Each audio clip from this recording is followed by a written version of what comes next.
নমস্কার বন্ধু। আজকে তোমাদেরকে যেই কবিতাটা পাঠ করে শোনাবো তার নাম হলো রিংটোন। তাহলে শুরু করা যাক। রাতে যখন সবাই ঘুমায়, প্রকৃতি থাকে শান্ত, তোমার চোখে রঙিন স্বপন, আমার মন অশান্ত। ভোরের বেলা সবাই যখন মুক্ত বাতাসে ঘুরে, তোমার কথা আমার তখন সবচেয়ে বেশি মনে পড়ে। বাঁধ ভাঙা জলের মতো বান ডাকে মোর মনে, চোখের পাতা ভিজে যায় তোমার বিহনে। দিনের বেলা সবাই যখন থাকে কর্মে ব্যস্ত, তারই মাঝে আমি তখন শুধু ভাবি, যদি একবার কল আসতো।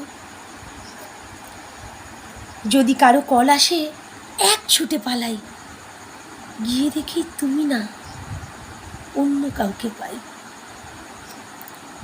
হাজার তাড়াহুড়ো করি না ফোনের রিংটোনে, জানি আমি আজ কোথাও নেই তোমার ওই মনে।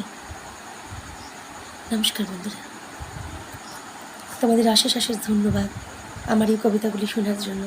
তোমরা আমাকে অনেক ভালোবাসো, তোমরা সুন্দর সুন্দর কমেন্ট আমাকে পাঠাও, আমার খুব ভালো লাগে তাতে। ধন্যবাদ বন্ধুরা, অনেক ধন্যবাদ।